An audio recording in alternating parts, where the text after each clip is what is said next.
ਭਾਈ ਵਧੀਆ ਕੰਮ ਕੀਤਾ ਸੀ, ਹੁਣ ਮਾੜੇ ਕਰਨ ਦੇ ਆ। ਸਾਰਿਆਂ ਨੂੰ 5 ਸਾਲ ਮਿਲਦੇ, ਇਹਨਾਂ ਨੂੰ 7 ਸਾਲ ਮਿਲੇ ਸੀ। ਹੁਣ ਤੇ ਰੋਡ ਸਾਰੇ ਟੁੱਟੇ ਹੋਏ ਆ, ਤੁਹਾਨੂੰ ਵੀ ਪਤਾ। कोई काम करने को राजी नहीं है। कोरोना से लेके आज दिन तक कोई काम नहीं हो रहा है। पहले कोरोना में रो रहे थे, अभी कुछ नहीं मेरा, अभी केस चल रहा है। कीते ककड़ी ने जी, कीते ककड़ी।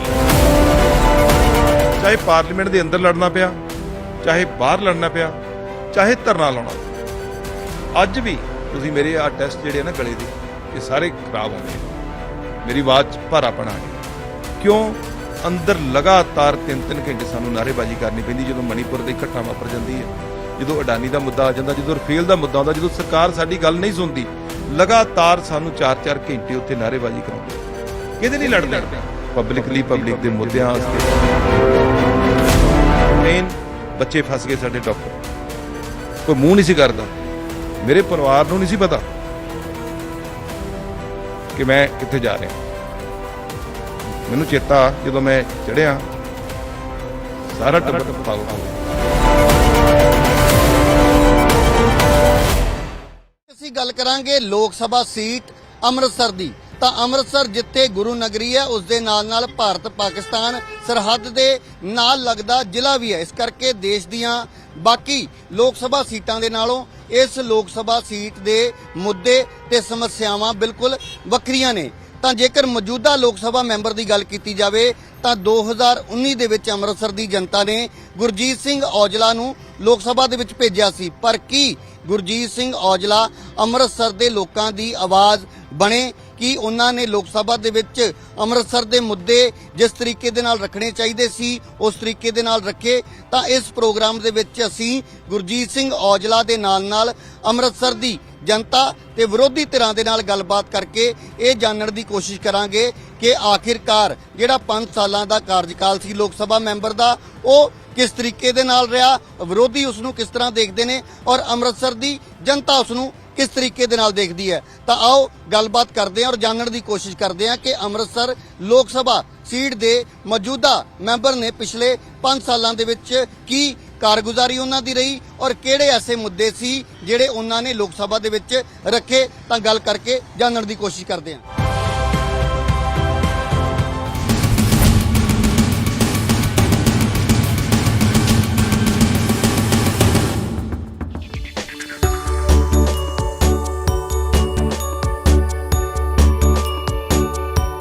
ਅੰਮ੍ਰਿਤਸਰ 1574 ਈਸਵੀ ਵਿੱਚ ਸਿੱਖਾਂ ਦੇ ਚੌਥੇ ਗੁਰੂ ਸ੍ਰੀ ਗੁਰੂ ਰਾਮਦਾਸ ਜੀ ਵੱਲੋਂ ਵਸਾਇਆ ਗਿਆ। ਸਥਾਪਨਾ ਤੋਂ ਪਹਿਲਾਂ ਇਹ ਸਾਰਾ ਖੇਤਰ ਸੰਘਣੇ ਜੰਗਲ ਦੇ ਨਾਲ ਭਰਿਆ ਸੀ ਅਤੇ ਬਹੁਤ ਸਾਰੀਆਂ ਝੀਲਾਂ ਇੱਥੇ ਮੌਜੂਦ ਸਨ।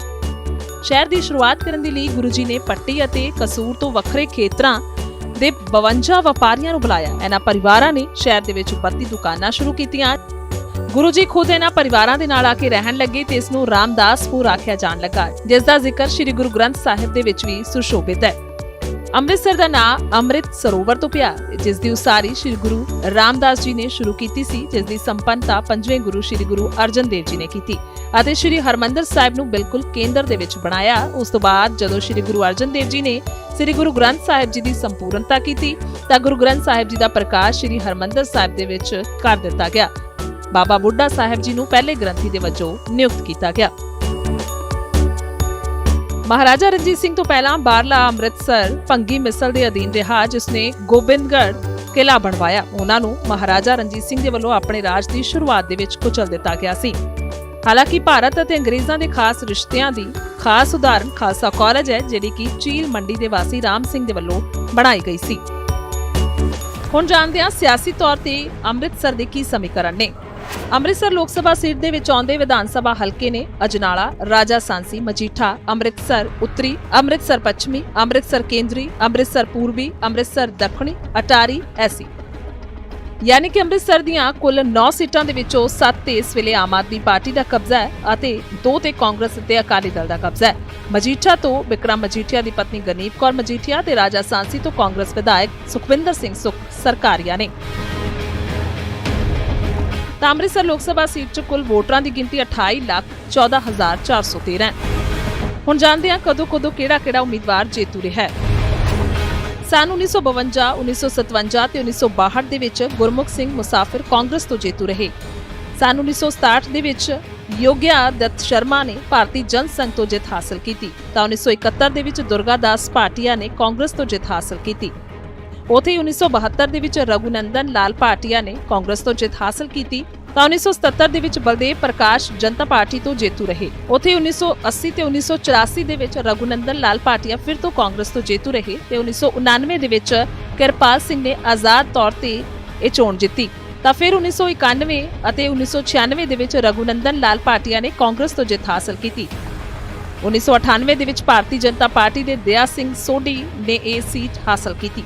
1999 ਦੇ ਵਿੱਚ ਰਘੁਨੰਦਨ ਲਾਲ ਭਾਟੀਆ ਨੇ ਫਿਰ ਤੋਂ ਕਾਂਗਰਸ ਤੇ ਝੋਲੀ ਇਹ ਸੀਟ ਪਾਈ ਤਾਂ 2004, 2007, 2009 ਦੇ ਵਿੱਚ ਨਵਜੋਤ ਸਿੰਘ ਸਿੱਧੂ ਭਾਰਤੀ ਜਨਤਾ ਪਾਰਟੀ ਤੋਂ ਜੇਤੂ ਰਹੇ ਤਾਂ 2014 ਦੇ ਵਿੱਚ ਕੈਪਟਨ ਅਮਰਿੰਦਰ ਸਿੰਘ ਨੇ ਇਥੋਂ ਕਾਂਗਰਸ ਤੋਂ ਜਿੱਤ ਹਾਸਲ ਕੀਤੀ। ਜਿਸ ਤੋਂ ਬਾਅਦ ਵਿਧਾਨ ਸਭਾ ਚੋਣਾਂ ਲੜਨ ਤੇ 2017 ਦੇ ਵਿੱਚ ਗੁਰਜੀਤ ਔਜਲਾ ਨੇ ਜ਼ਿਮਨੀ ਚੋਣ ਦੇ ਵਿੱਚ ਜਿੱਤ ਹਾਸਲ ਕਰਕੇ ਸੀਟ ਆਪਣੇ ਨਾਂ ਕੀਤੀ ਤਾਂ 2019 ਦੇ ਵਿੱਚ ਫਿਰ ਤੋਂ ਜਿੱਤ ਹਾਸਲ ਕੀਤੀ।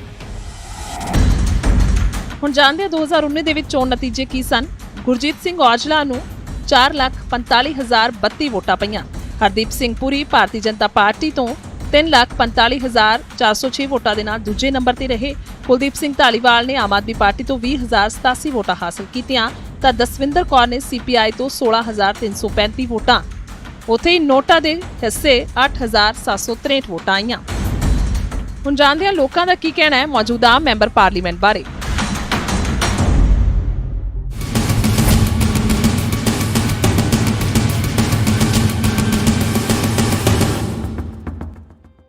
ਅੱਜ ਇਸ ਪ੍ਰੋਗਰਾਮ ਦੇ ਵਿੱਚ ਅਸੀਂ ਗੱਲ ਕਰਾਂਗੇ ਗੁਰੂ ਨਗਰੀ ਅੰਮ੍ਰਿਤਸਰ ਤੋਂ ਲੋਕ ਸਭਾ ਮੈਂਬਰ ਗੁਰਜੀਤ ਸਿੰਘ ਔਜਲਾ ਦੇ ਨਾਲ ਤੇ ਜਾਣਨ ਦੀ ਕੋਸ਼ਿਸ਼ ਕਰਾਂਗੇ ਕਿ ਆਖਿਰਕਾਰ 5 ਸਾਲ ਦੇ ਕਾਰਜਕਾਲ ਦੌਰਾਨ ਉਹਨਾਂ ਨੇ ਗੁਰੂ ਨਗਰੀ ਦੇ ਲਈ ਕੀ ਕੁਝ ਕੀਤਾ, ਕਿਉਂਕਿ ਗੁਰੂ ਨਗਰੀ ਦੇ ਲੋਕਾਂ ਨੇ ਉਹਨਾਂ ਨੂੰ ਚੁਣ ਕੇ ਲੋਕ ਸਭਾ ਦੇ ਵਿੱਚ ਭੇਜਿਆ ਸੀ, ਪਰ ਕੀ ਉਹ ਲੋਕਾਂ ਦੀਆਂ ਉਮੀਦਾਂ ਤੇ ਖਰੇ ਉਤਰੇ ਨੇ? ਤਾਂ ਸਾਡੇ ਨਾਲ ਇਸ ਵੇਲੇ ਗੁਰਜੀਤ ਸਿੰਘ ਔਜਲਾ ਨੇ।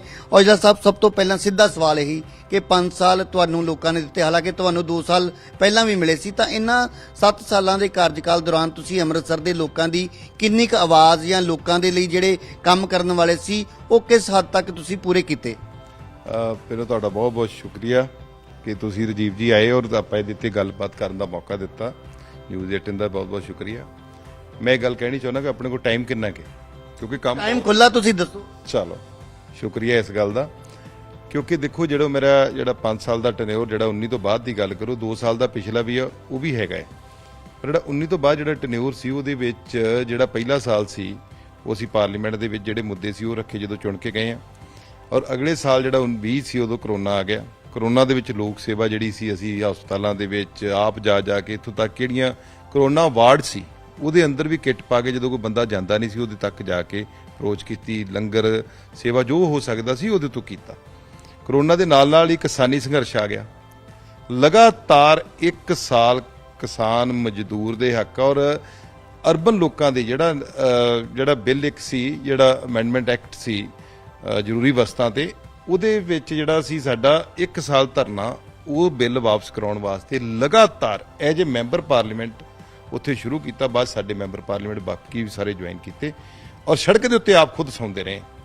ਔਰ ਜਿਹੜੇ ਅਗਲੇ 2 ਸਾਲ ਹੈ ਉਹ ਫਿਰ ਪਾਰਲੀਮੈਂਟ ਦੇ ਜੋ ਕੰਮ ਕੀਤਾ ਅਸੀਂ ਤੁਹਾਨੂੰ ਉਹਦੇ ਬਾਰੇ ਜਾਣਕਾਰੀ ਦੇਵਾਂਗੇ। ਔਰ ਇਹਦੇ ਵਿੱਚ ਮੈਂ ਸਭ ਤੋਂ ਵੱਡੀ ਜਿਹੜੀਆਂ ਪ੍ਰਾਪਤੀਆਂ ਨੇ ਗੁਰੂ ਮਹਾਰਾਜ ਦੀ ਕਿਰਪਾ ਦੇ ਨਾਲ, ਕਿਉਂਕਿ ਲੋਕ ਤੇ ਚੁਣ ਦਿੰਦੇ ਨੇ ਪਰ ਅੱਗੇ ਪਰਮਾਤਮਾ ਮਿਹਰ ਰੱਖੇ ਔਰ ਸੋਚ ਬੁਝ ਠੀਕ ਹੋਵੇ ਤੇ ਫਿਰ ਹੀ ਜਾ ਕੇ ਉਸ ਪੋਜੀਸ਼ਨ ਤੱਕ ਉਹ ਚੀਜ਼ਾਂ ਨੂੰ ਕੰਮ ਨੂੰ ਹੱਲ ਕਰਾਉਣ ਦੇ ਵਿੱਚ ਅਸੀਂ ਕਾਮਯਾਬ ਹੁੰਨੇ ਆ। ਬਿਲਕੁਲ, ਮੈਂ ਇਹੀ ਸਵਾਲ ਪੁੱਛਣ ਜਾ ਰਿਹਾ ਸੀ ਕਿ ਲੋਕ ਸਭਾ ਦੇ ਵਿੱਚ ਬਹੁਤ ਸਾਰੇ ਮੈਂਬਰ ਹੋਣਗੇ, ਪਰ ਤੁਹਾਡੇ 'ਚ ਔਰ ਉਹਨਾਂ ਦੇ ਵਿੱਚ ਫਰਕ ਇਹੀ ਹੈ ਕਿ ਤੁਸੀਂ ਉਸ ਲੋਕ ਸਭਾ ਤੋਂ ਮੈਂਬਰ ਚੁਣੇ ਜਾਂਦੇ ਹੋ ਜਿੱਥੇ ਦੁਨੀਆ ਭਰ ਤੋਂ ਲੋਕ ਹਰਿਮੰਦਰ ਸਾਹਿਬ ਔਰ ਹੋਰ ਜਿਹੜੇ ਧਾਰਮਿਕ ਸਥਾਨਾਂ ਤੇ ਨਤਮਸਤਕ ਹੋਣ ਆਉਂਦੇ, ਤਾਂ ਜ਼ਿੰਮੇਵਾਰੀ ਥੋੜੀ ਜ਼ਿਆਦਾ ਵੱਧ ਜਾਂਦੀ।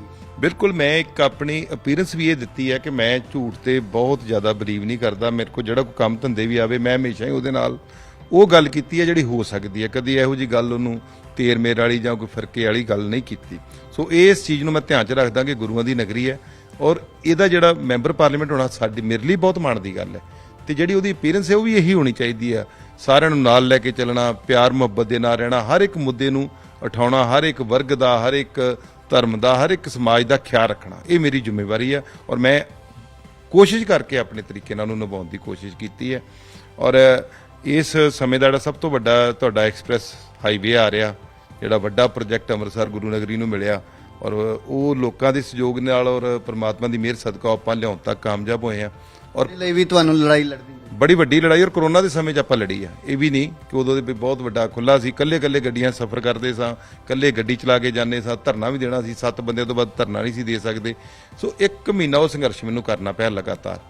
ਉਸ ਤੋਂ ਇਲਾਵਾ ਮੈਂ ਦੱਸਣਾ ਚਾਹੁੰਦਾ ਕਿ 75 ਕਿਲੋਮੀਟਰ ਦਾ ਰਿੰਗ ਰੋਡ ਅੰਮ੍ਰਿਤਸਰ ਇੱਕ ਪਹਿਲਾ ਸ਼ਹਿਰ ਆ ਆਪਣਾ ਪੰਜਾਬ ਦਾ ਜਿਹਦਾ ਬਣ ਰਿਹਾ। ਬਾਕੀ ਬਾਅਦ 'ਚ ਕੋਸ਼ਿਸ਼ ਸਾਰਿਆਂ ਕੀਤੀ ਹੈ, ਪਰ ਤੁਹਾਡੇ ਦਾਸ ਨੇ ਇਹ ਪਹਿਲੋਂ ਬਣਵਾਇਆ ਔਰ ਅੱਜ ਉਹ ਤਿਆਰ ਹੋ ਰਿਹਾ। ਵਿੱਚ ਇਹ ਐਕਸਪ੍ਰੈਸਵੇ ਭਾਰਤਮਾਲਾ ਦਾ ਪ੍ਰੋਜੈਕਟ ਔਰ 3 ਨੰਬਰ ਜਿਹੜਾ ਪੈਕੇਜ ਹੈ ਜਿਹੜਾ ਇਬਨ ਤੋਂ ਲੈ ਕੇ ਅੱਗੇ ਰਾਜੇਵਾਲ ਤੱਕ ਜਾਣਾ ਹੈ। ਸੋ ਇਹ ਕੰਪਲੀਟ 75 ਕਿਲੋਮੀਟਰ ਦਾ ਪੈਕੇਜ, ਕਿਉਂਕਿ ਮੇਰਾ ਇੱਕ ਵਿਜ਼ਨ ਸੀ ਕਿ ਜੇ ਗੁਰੂ ਨਗਰੀ ਦੀ ਆਪਾਂ ਡਿਵੈਲਪਮੈਂਟ ਚਾਹੁੰਦੇ ਆ, ਪਹਿਲੋਂ ਸਭ ਤੋਂ ਸੌਖਾ ਤਰੀਕਾ ਹੈ ਕਿ ਜਿਹੜੀ ਟ੍ਰੈਫਿਕ ਦੀ ਵਿਵਸਥਾ ਉਹ ਠੀਕ ਹੋਣੀ ਚਾਹੀਦੀ ਹੈ।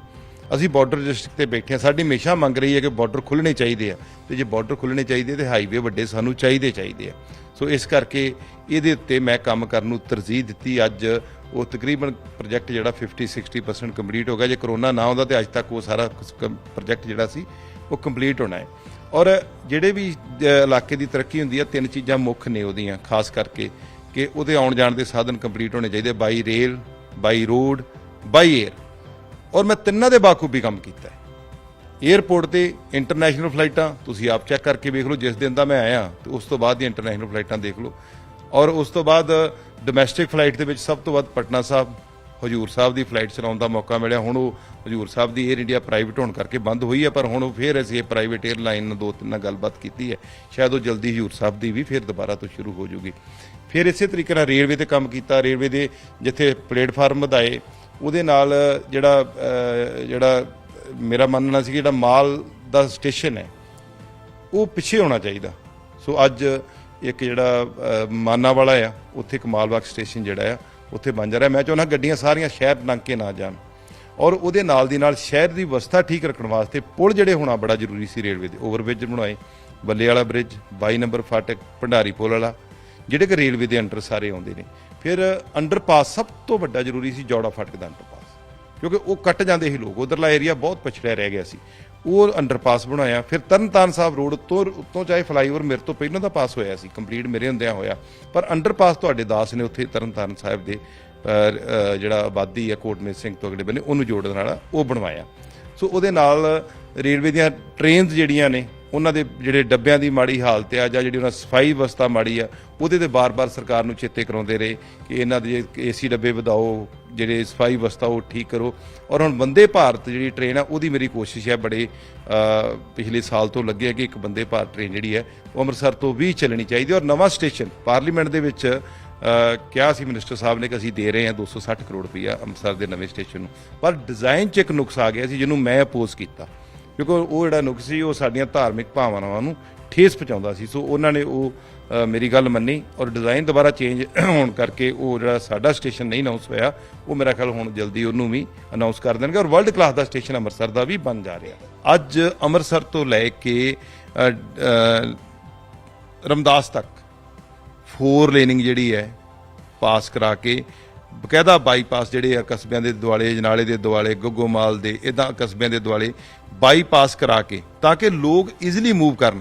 ਕਰਤਾਰਪੁਰ ਸਾਹਿਬ ਜਿਹੜਾ ਕੋਰੀਡੋਰ ਖੁੱਲਿਆ ਪਰਮਾਤਮਾ ਦੀ ਮਿਹਰ ਸਦਕਾ, ਮੈਂ ਤੁਹਾਨੂੰ ਉਹਦੀ ਦੋਵੇਂ ਰਿਪੋਰਟਸ ਨੇ ਜਿਹੜੀਆਂ parliament standing committee on external affair 2017 'ਚ ਮੈਂ ਉਹਦਾ ਮੈਂਬਰ ਸਾਂ। ਉਸ ਕਮੇਟੀ ਦੇ ਵਿੱਚ ਤੁਹਾਡੇ ਦਾਸ ਨੇ ਕਰਤਾਰਪੁਰ ਸਾਹਿਬ ਲਾਂਘਾ ਖੋਲ੍ਹਣ ਦੀ ਸਿਫਾਰਿਸ਼ ਦਰਜ ਕਰਾਈ। ਉਹ ਕਮੇਟੀ ਤੇ 2018 ਦੀ ਜਿਹੜੀ ਐਕਸ਼ਨ ਟੇਕਿੰਗ ਰਿਪੋਰਟ ਆਈ ਹੈ 2018 ਜਨਵਰੀ 'ਚ, ਉਹਦੇ 'ਚ ਉਹਨਾਂ ਲਿਖਿਆ ਕਿ ਇਹ ਜਿਹੜਾ ਲਾਂਘੇ ਵਾਲਾ ਮਸਲਾ ਉਹ ਦਰਜ ਹੈ, ਦੋਵੇਂ ਚੀਜ਼ਾਂ ਔਨ ਰਿਕਾਰਡ ਨੇ ਕਿ ਇਹ ਹੋਮ ਮਿਨਿਸਟਰੀ ਕੋ ਚਲੇ ਗਿਆ ਹੈ ਤੇ ਹੋਮ ਮਿਨਿਸਟਰੀ ਤੋਂ ਅੱਗੇ ਫਿਰ ਉਹਨਾਂ ਨੇ ਡਿਸਾਈਡ ਕਰਨਾ। ਫਿਰ ਉਹਨਾਂ ਨੇ ਡਿਸਾਈਡ ਕਰਕੇ ਸਾਡੇ ਪ੍ਰਾਈਮ ਮਿਨਿਸਟਰ ਸਾਹਿਬ ਨੇ ਵਿੱਚ ਹੋਰ ਵੀ ਉਹਨਾਂ ਨੇ ਗੱਲਬਾਤ ਕਰਕੇ, ਉਦੋਂ ਨਵਾਜ਼ ਸ਼ਰੀਫ ਦੀ ਸਰਕਾਰ ਸੀ, ਉਦੋਂ ਇਹ ਕੰਮ ਸ਼ੁਰੂ ਹੋਇਆ ਲਾਂਘਾ ਖੁੱਲ੍ਹਣ ਦਾ ਔਰ ਸਾਲ ਦੇ ਵਿੱਚ 6 ਮਹੀਨਿਆਂ ਦੇ ਵਿੱਚ ਉਹ ਲਾਂਘਾ ਜਿਹੜਾ ਆ ਉਹ ਖੁੱਲ੍ਹ ਗਿਆ। ਔਰ ਇਹ ਮੈਨੂੰ ਮਾਣ ਹੈ ਇਸ ਗੱਲ ਦਾ, ਮੈਂ ਕਦੀ ਇਹਨਾਂ ਚੀਜ਼ਾਂ ਤੇ ਯਕੀਨ ਨਹੀਂ ਰੱਖਦਾ ਕਿਉਂਕਿ ਲਾਂਘਾ ਖੁੱਲ੍ਹਣ ਲਈ ਬਹੁਤ ਲੋਕਾਂ ਮੇਰੇ ਤੋਂ ਪਹਿਲੋਂ ਕੋਸ਼ਿਸ਼ਾਂ ਹੋਈਆਂ ਨੇ, ਪਰਦੇ ਦੇ ਪਿੱਛੇ ਬਹੁਤ ਹੋਈਆਂ ਨੇ, ਬੜੀ ਨਾਨਕ ਨਾਮ ਲੇਵਾ ਸੰਗਤ ਇਹਨੂੰ ਖੋਲ੍ਹਣਾ ਚਾਹੁੰਦੀ ਸੀ। ਮੈਂ ਕ੍ਰੈਡਿਟ ਨਹੀਂ ਲਊਂਗਾ ਕਦੀ। ਉਹੀ ਸਵਾਲ ਪੁੱਛਣ ਲੱਗਿਆ ਸੀ ਕਿ ਉਸ ਨੂੰ ਲੈ ਕੇ ਕ੍ਰੈਡਿਟ ਵਾਰ ਵੀ ਹੋਈ, ਪਰ ਕਦੇ ਗੁਰਜੀਤ ਔਜਲਾ ਤਾਂ ਉਸ ਪੂਰੀ ਵਾਰ ਦੇ ਵਿੱਚ ਨਜ਼ਰ ਹੀ ਨਹੀਂ ਆਏ। ਦੇਖੋ ਪਰਮਾਤਮਾ ਕ੍ਰੈਡਿਟ ਦੇ ਦਿੰਦਾ ਆ, ਕ੍ਰੈਡਿਟ ਉਹਨੇ 2 ਵਾਰੀ MP ਬਣਾਤਾ, ਦੂਜੀ ਵਾਰ ਤੇ ਮੈਨੂੰ ਤਾਂ ਕੋਈ ਜਾਣਦਾ ਹੀ ਨਹੀਂ ਸੀ। ਮੇਰੇ ਤੇ ਅੰਗੇਜ ਸਿਸਟਮ ਵੀ ਸੀ ਵੀ ਚਲੋ ਵੀ ਟਿਕਟ ਵੀ ਕਿਸੇ ਹੋਰ ਨੂੰ ਦੇ ਦਿਓ ਜੀ, ਪਹਿਲੀ ਵਾਰੀ ਗਲਤੀ ਨਾਲ ਜਿੱਤ ਕੇ, ਉਹ ਪ੍ਰਮਾਤਮਾ ਹੈ ਨਾ। ਮੈਂ ਤਾਂ ਤੁਹਾਨੂੰ ਜਿਹੜੀ ਗੱਲ ਕਹਿ ਰਿਹਾ, ਮੈਂ ਔਨ ਰਿਕਾਰਡ ਕਹਿ ਰਿਹਾ ਕਿ ਮੈਂ ਕੋਈ ਵਿਦ ਪ੍ਰੂਫ ਗੱਲ ਕਰੂੰਗਾ। ਮੈਂ ਕੋਈ ਇਹ ਨਹੀਂ ਗੱਲ ਕਿ ਕਿਸੇ ਦੀ ਚੁੱਕ ਕੇ ਚੀਜ਼ ਸਮਾਨ ਆਪਣੀ ਥਾਲੀ 'ਚ ਰੱਖ ਲਓ, ਇਹ ਮੇਰਾ ਕਦੀ ਵੀ ਫਰਜ਼ ਨਹੀਂ ਬਣਦਾ। ਜਿੰਨੇ ਕੀਤਾ ਹੋਊ ਉਹਨੂੰ ਆਪਾਂ ਸਰਾਹਾਂਗੇ ਵੀ। ਮੈਂ ਤਾਂ ਆਪੋਜੀਸ਼ਨ ਨੂੰ ਵੀ ਸਰਾਹੁੰਦਾ ਹੈ ਕਿ ਜਿਹੜੀ ਕੋਈ ਕੰਮ ਚੰਗਾ ਕਰੂਗੇ ਅਸੀਂ ਤੁਹਾਨੂੰ ਸਰਾਹਾਂਗੇ। ਭਾਰਤਮਾਲਾ ਪ੍ਰੋਜੈਕਟ ਮੇਰੇ ਤੋਂ ਪਹਿਲਾਂ ਪਾਸ ਹੋਇਆ, ਪਰ ਰੋਡ ਛੋਟੀ ਸੀ। ਮੈਂ ਉਹਨੂੰ 4 ਲੇਨ ਬਣਾ ਕੇ ਰਾਜਸਥਾਨ ਤੋਂ ਲੈ ਕੇ ਇੱਬਨ ਤੱਕ ਉਹਨੂੰ 4 ਲੇਨ ਕਰ ਲਿਆ। ਫਿਰ ਅੱਗੇ ਥਰਡ ਪੈਕੇਜ ਇੱਬਨ ਤੋਂ ਰਾਜੇਵਾਲ ਤੱਕ ਇੱਕ ਪੈਕੇਜ ਹੋਰ ਕਰਾ ਲਿਆ, ਤੇ 75 ਕਿਲੋਮੀਟਰ ਆਪਣਾ ਰਿੰਗ ਰੋਡ ਵੀ ਪੂਰਾ ਕਰਾ ਲਿਆ। ਤੇ ਜਿਹੜਾ ਅਜਨਾਲੇ ਵਾਲਾ ਸ਼ਹਿਰ ਸੀ ਉਹਨੂੰ 4 ਲੇਨ, ਜਿਹੜਾ ਤੋਹਫਾ ਸੀ ਪਰਮਾਤਮਾ ਨੇ ਜਿਹੜਾ ਮੇਰੇ ਹੱਥੀਂ ਕਰਵਾਇਆ ਕੰਮ, ਉਹ ਵੀ ਉਹਨਾਂ ਨੂੰ ਮਿਲ ਗਿਆ। ਅੱਜ ਅਜਨਾਲਾ ਦੇਖੋ ਜਾ ਕੇ ਡਿਵੈਲਪਮੈਂਟ ਕਿੱਥੋਂ ਤੱਕ ਚਲੇ ਗਈ ਹੈ। ਅੱਜ ਅਜਨਾਲੇ ਜਾਣਾ 15-10 ਮਿੰਟ ਦਾ ਰਾਹ ਹੈ ਸਾਰਾ। ਸੋ ਇਹ ਕੰਮ ਕਰਨਾ ਸਰਹੱਦੀ ਖੇਤਰ ਦੇ ਵਿੱਚ ਬੜੀਆਂ ਮੁਸ਼ਕਲਾਤ ਨੇ। ਡਰੱਗ ਦਾ ਬੜਾ ਵੱਡਾ ਇਸ਼ੂ ਹੈ। ਡਰੱਗ ਤੇ ਮੈਂ ਘਰੋਂ ਘਰੀ ਬੱਚੇ ਚੁੱਕ ਕੇ ਦਾਖਲ ਕਰਾਏ, ਬੱਚਿਆਂ ਦਾ ਇਲਾਜ ਕਰਾਉਣ ਦੀ ਕੋਸ਼ਿਸ਼ ਕੀਤੀ, ਔਰ ਜਿੰਨਾ ਮੇਰੇ ਤੋਂ ਹੋ ਸਕਿਆ ਮੈਂ ਉਹਨਾਂ ਦੀ ਮਦਦ ਕੀਤੀ। ਔਰ ਉਸ ਤੋਂ ਇਲਾਵਾ ਪਾਰਲੀਮੈਂਟ ਦੇ ਵਿੱਚ ਹਮੇਸ਼ਾ ਹੀ ਟਰੱਕ ਸਕੈਨਰ ਦਾ ਮੁੱਦਾ 2 ਵਾਰੀ ਪਾਰਲੀਮੈਂਟ 'ਚ ਪ੍ਰਾਈਮ ਜਿਹੜੇ ਹੋਮ ਮਿਨਿਸਟਰ ਨੇ ਉਹਨਾਂ ਦੀ ਹਾਜ਼ਰੀ ਦੇ ਵਿੱਚ ਉੱਥੇ ਉਠਾਇਆ। ਡਰੱਗ ਦੇ ਇਸ਼ੂ ਦੇ ਉੱਤੇ ਪਾਰਲੀਮੈਂਟ ਦੇ ਵਿੱਚ 25 ਮਿੰਟ ਮੈਂ ਆਪਣੀ ਗੱਲ ਰੱਖੀ, ਪੰਜਾਬ ਦੀ ਗੱਲ ਰੱਖੀ, ਆਪਣੇ ਦੇਸ਼ ਦੀ ਗੱਲ ਰੱਖੀ ਵੀ ਸਮੱਸਿਆ ਕਿਉਂ ਆ, ਕਿੱਥੇ ਆ। ਯੂਕਰੇਨ ਬੱਚੇ ਫਸ ਗਏ ਸਾਡੇ, ਡਾਕਟਰ ਕੋਈ ਮੂੰਹ ਨਹੀਂ ਸੀ ਕਰਦਾ। ਮੇਰੇ ਪਰਿਵਾਰ ਨੂੰ ਨਹੀਂ ਸੀ ਪਤਾ ਕਿ ਮੈਂ ਕਿੱਥੇ ਜਾ ਰਿਹਾ। ਮੈਨੂੰ ਚੇਤਾ ਜਦੋਂ ਮੈਂ ਚੜਿਆ, ਸਾਰਾ ਟੱਬਰ ਭਾਵੁਕ ਹੋ ਗਿਆ। ਉਸ ਵੇਲੇ ਹਾਲਾਤ ਇਸ ਤਰੀਕੇ ਦੇ ਸੀ, ਪਰ ਤੁਹਾਨੂੰ ਕਿਉਂ ਲੱਗਿਆ ਕਿ ਉੱਥੇ ਜਾਣਾ ਚਾਹੀਦਾ? ਉਹ ਇਸ ਕਰਕੇ ਕਿਉਂਕਿ ਮੇਰੇ ਕੋਲ ਸਾਰੇ ਪਰਿਵਾਰ ਆਏ, ਉਹ ਰੋਂਦੇ ਸੀ। ਮੈਂ ਉਹਨਾਂ ਨੂੰ ਕਹਿੰਦਾ ਯਾਰ ਮੈਂ ਹੁਣ ਕੀ ਕਰਾਂ। ਉਹ ਕਹਿੰਦੇ ਸਾਨੂੰ ਨਹੀਂ ਪਤਾ, ਤੂੰ ਜੋ ਮਰਜ਼ੀ ਕਰ, ਸਾਡੀ ਉਮੀਦ ਤੂੰ ਹੀ ਆ। ਸੋ ਮੈਂ ਬਗੈਰ ਦੱਸਿਓ ਚਲੇ ਗਿਆ। ਚਲੋ ਪ੍ਰਮਾਤਮਾ ਨੇ ਮਿਹਰ ਕੀਤੀ, ਔਰ ਉਹਨਾਂ ਦੇ ਹੱਲ ਵਾਸਤੇ ਫਿਰ ਸਰਕਾਰ ਕੋ ਮੁੱਦਾ ਰੱਖਿਆ ਵੀ ਉਹਦੇ ਡਾਕਟਰ ਆ ਗਏ ਨੇ, ਸਰਕਾਰ ਉਹਨਾਂ ਨੂੰ ਸੀਟਾਂ ਦੇਣ। ਅੱਜ ਕੁਝ ਡਾਕਟਰਾਂ ਨੂੰ ਸੀਟਾਂ ਉਹਦੀਆਂ ਮਿਲੀਆਂ ਵੀ, ਪਾਰਲੀਮੈਂਟ ਦੇ ਵਿੱਚ ਵੀ ਆਵਾਜ਼ ਉਠਾਈ। ਔਰ ਉਸ ਸਮੇਂ ਲੱਗਦਾ ਕਿ ਜਿਵੇਂ ਪਰਮਾਣੂ ਵਾਰ, ਨਿਊਕਲੀਅਰ ਵਾਰ ਕਿਸੇ ਵੇਲੇ ਵੀ ਸ਼ੁਰੂ ਹੋ ਸਕਦੀ ਹੈ। ਔਰ ਉੱਥੇ ਜਾ ਕੇ ਬੱਚਿਆਂ ਨੂੰ ਮਿਲ ਕੇ ਕਢਾ ਕੇ, ਜਿਹੜੇ ਡਾਕਟਰ ਉੱਥੇ ਸੀ ਉਹਨਾਂ ਨੂੰ ਪੁੱਛ ਲਿਓ ਤੁਸੀਂ। ਆ ਡ੍ਰੀਮ ਸਿਟੀ ਰਹਿੰਦੇ ਨੇ, ਸੌਰੀ ਮੈਂ ਨਾਂ ਥੋੜਾ ਜਿਹਾ ਉਹਨਾਂ ਦਾ ਭੁੱਲ ਗਿਆ, ਗੱਲ ਕਰਦੇ ਕਰਦਾ ਭਾਵੁਕ ਹੋਣ ਕਰਕੇ ਧਿਆਨ ਨਹੀਂ ਰਿਹਾ। ਉਹ ਡਾਕਟਰ ਵੀ ਮਤਲਬ ਫਸੇ ਸੀ। ਉਹਨਾਂ ਨੂੰ ਪੁੱਛਿਓ ਕਿ ਮੈਂ ਕਿੰਨਾ ਚਿਰ ਉਹਨਾਂ ਨਾਲ ਟੱਚ ਹੋ ਕੇ ਕਿ ਬੱਚਾ ਜਦੋਂ ਬਾਹਰ ਆਏ ਆ ਫਿਰ ਮੈਂ ਉੱਥੋਂ ਵਾਪਸ ਆਇਆ।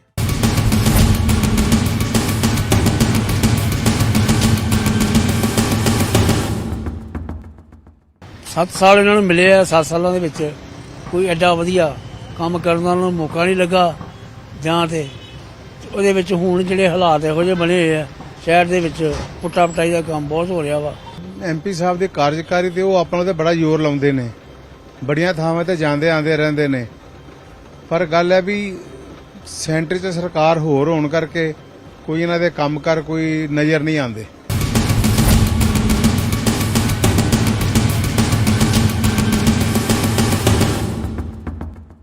ਪੰਜਾਬ ਨੂੰ ਇਗਨੋਰ ਕੀਤਾ ਗਿਆ, ਸੈਂਟਰ ਵੱਲੋਂ ਵੀ ਪੰਜਾਬ ਵੱਲੋਂ ਵੀ, ਤੇ ਇਸ ਪੰਜਾਬ ਦੇ ਹਿੱਤਾਂ ਦੀ ਗੱਲ ਕਿਸੇ ਨੇ ਨਹੀਂ ਕੀਤੀ। ਚਾਹੇ ਉਹ ਪੰਜਾਬ ਦੇ ਪਾਣੀਆਂ ਦਾ ਮਸਲਾ ਸੀ, ਚਾਹੇ ਉਹ ਪੰਜਾਬ ਨੂੰ ਚੰਡੀਗੜ੍ਹ ਪੰਜਾਬ ਨੂੰ ਦੇਣ ਦਾ ਮਸਲਾ ਸੀ, ਚਾਹੇ ਉਹ BBM ਦਾ ਮਸਲਾ ਸੀ। ਸੋ ਮੈਂ ਇਹ ਸਾਰੀਆਂ ਚੀਜ਼ਾਂ ਜਿਹੜੀਆਂ ਤੁਸੀਂ ਵੀ ਜਾਣਦੇ ਹੋ, ਮੀਡੀਆ ਰਾਹੀਂ ਅੱਗੇ ਵੀ ਇਹ ਗੱਲਾਂ ਆਉਂਦੀਆਂ ਰਹਿੰਦੀਆਂ ਕਿ ਇਹ ਜਿਹੜੀ ਚੀਜ਼ ਹੈ ਪੰਜਾਬ ਦੇ ਹਿੱਤਾਂ ਦੇ ਨਾਲ ਕਾਂਗਰਸ ਪਾਰਟੀ ਦੇ ਅਕਾਲੀਆਂ ਨੇ ਸਦਾ ਹੀ ਧਰੋਹ ਕੀਤਾ। ਸਵਾਏ ਅਖਬਾਰੀ ਬਿਆਨ ਦੇਣ ਤੋਂ ਜਾਂ ਮੀਡੀਆ 'ਚ, ਇਲੈਕਟ੍ਰੋਨਿਕ ਮੀਡੀਆ 'ਚ ਕੋਈ ਬਾਈਟ ਦੇਣ ਤੋਂ ਇਲਾਵਾ ਜੇ ਔਜਲਾ ਸਾਹਿਬ ਦੀ ਕੋਈ ਪ੍ਰਾਪਤੀ ਹੈਗੀ ਤਾਂ ਲੋਕਾਂ ਦੇ ਸਾਹਮਣੇ ਰੱਖ ਦੇਣ। ਇਹਨਾਂ ਨੇ ਤਾਂ ਕਿਸੇ ਪੁਲੀ ਦਾ ਉਦਘਾਟਨ ਵੀ ਨਹੀਂ ਕੀਤਾ। ਮੇਰਾ ਨਹੀਂ ਖਿਆਲ ਕਿਸੇ ਨਾਲੀ ਦਾ ਵੀ ਉਦਘਾਟਨ ਕੀਤਾ ਹੋਵੇ। 5 ਕਰੋੜ ਰੁਪਈਆ ਇਹਨਾਂ ਨੂੰ ਮਿਲਦਾ ਹੈ, ਉਹ ਕਿਹਨੂੰ ਦਿੱਤਾ ਜੇ? ਮੇਰਾ ਕਹਿਣ ਦਾ ਮਤਲਬ ਹੈ ਕਿ ਤੁਹਾਡੇ ਕੋਲ 35 ਕਰੋੜ ਰੁਪਈਆ ਆਇਆ ਹੋਵੇ ਤੇ ਕੰਮ ਤੁਹਾਡਾ ਚਵਾਨੀ ਦਾ ਨਾ ਬੋਲਦਾ ਹੋਵੇ ਤਾਂ ਸਵਾਲ ਤੇ ਉੱਠਣਗੇ ਨਾ। 2 ਸਾਲ ਪਹਿਲਾਂ ਵੀ ਦਿੱਤੇ ਲੋਕਾਂ, 5 ਸਾਲ ਇਹ ਵੀ ਮਿਲ ਗਏ, ਲੇਕਿਨ ਕੋਈ ਕੰਮ ਨਹੀਂ ਕੀਤਾ। ਮੈਂ ਉਹਨਾਂ ਨੂੰ ਕਦੀ ਨਹੀਂ ਦੇਖਿਆ ਕਿ ਕੋਈ ਜਿਵੇਂ ਲੋਕਾਂ 'ਚ ਪਹਿਲੋਂ ਇਲੈਕਸ਼ਨ ਦੇ ਟਾਈਮ ਤੇ ਗਏ। ਅੱਜ ਵੀ ਤੁਸੀਂ ਅਟਾਰੀ ਦੇ ਲੋਕਾਂ ਨੂੰ ਪੁੱਛ ਲਓ ਵੀ ਤੁਸੀਂ ਕਦੀ ਮੈਂਬਰ ਆਫ ਪਾਰਲੀਮੈਂਟ ਸਾਹਿਬ ਨੂੰ ਦੇਖਿਆ? ਮੈਂ ਅਟਾਰੀ ਹਲਕੇ 'ਚ ਘੁੰਮਦਾ ਹਾਂ ਅਕਸਰ, ਦਿਹਾਤ ਮੈਂ ਜਨਰਲ ਸੈਕਟਰੀ ਹੈ। ਜ਼ਿਲ੍ਹਾ ਅੰਮ੍ਰਿਤਸਰ ਦਿਹਾਤ ਦਾ 6 ਹਲਕੇ ਨੇ, ਉਹਦੇ 'ਚ ਉਹ 6 ਹਲਕਿਆਂ 'ਚ ਤੇ ਨਾਲ 4 ਹਲਕੇ ਅੰਮ੍ਰਿਤਸਰ ਲੋਕ ਸਭਾ ਦੇ ਨੇ, ਅਜਨਾਲਾ, ਰਾਜਾ ਸੀ। ਔਰ ਮੇਰਾ ਨਹੀਂ ਖਿਆਲ ਜਿਸ ਤਰ੍ਹਾਂ ਪਹਿਲੋਂ ਟਿਕਟ ਲੈਣੀ ਸੀ MP ਸਾਹਿਬ ਨੇ, ਔਜਲਾ ਸਾਹਿਬ ਨੇ, ਉਦੋਂ ਘੁੰਮਦੇ ਸੀ, ਉਸ ਤੋਂ ਬਾਅਦ ਇਹ ਪਿੰਡਾਂ 'ਚ ਬਿਲਕੁਲ ਨਹੀਂ ਗਏ।